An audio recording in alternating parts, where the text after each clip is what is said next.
ಬಂಟ್ವಾಳ ತಾಲೂಕಿನ ದೇವಂದಬೆಟ್ಟು ಎಂಬಲ್ಲಿ ರೈಲ್ವೆ ಹಳಿಯಲ್ಲಿ ಯುವಕನೋರ್ವನನ್ನ ಅವನ ಮೃತದೇಹ ಪತ್ತೆಯಾಗಿದ್ದು ಸಂಶಯಕ್ಕೆ ಕಾರಣವಾಗಿದೆ. ಕಳ್ಳಿಗೆ ಗ್ರಾಮದ ಲಕ್ಷ್ಮಣ ಎಂಬುವರ ಮಗ ಕಾರ್ತಿಕ್ ಎಂಬುವರ ಮೃತದೇಹ ದೇವಂದಬೆಟ್ಟು ರೈಲ್ವೆ ಹಳಿಯಲ್ಲಿ ಪತ್ತೆಯಾಗಿದೆ.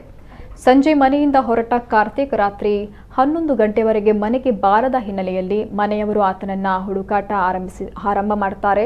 ಮುಂಜಾನೆ ಸುಮಾರು 3 ಗಂಟೆ ವೇಳೆಗೆ ಕಾರ್ತಿಕ್ನ ಮೃತದೇಹ ರೈಲ್ವೆ ಹಳಿಯಲ್ಲಿ ಪತ್ತೆಯಾಗುತ್ತೆ. ಈ ಬಗ್ಗೆ ಬಂಟ್ವಾಳ ನಗರ ಠಾಣಾ ಪೊಲೀಸರಿಗೆ ಮಾಹಿತಿ ನೀಡಿದ್ದು ಸ್ಥಳಕ್ಕೆ ಉನ್ನತ ಮಟ್ಟದ ಅಧಿಕಾರಿಗಳು ಭೇಟಿ ನೀಡಿ ಪರಿಶೀಲಿಸುತ್ತಾರೆ. ರೈಲ್ವೆ ಇಲಾಖೆ ಅಧಿಕಾರಿಗಳು ಸ್ಥಳಕ್ಕೆ ಭೇಟಿ ನೀಡಿ ಮೃತದೇಹವನ್ನು ಮರಣೋತ್ತರ ಪರೀಕ್ಷೆಗೆ ಕಳುಹಿಸಿದ್ದಾರೆ. ಸಾವಿನ ಬಗ್ಗೆ ಸಂಶಯವಿರುವ ಹಿನ್ನೆಲೆಯಲ್ಲಿ ಪೊಲೀಸರ ತನಿಖೆ ಮುಂದುವರೆದಿದೆ.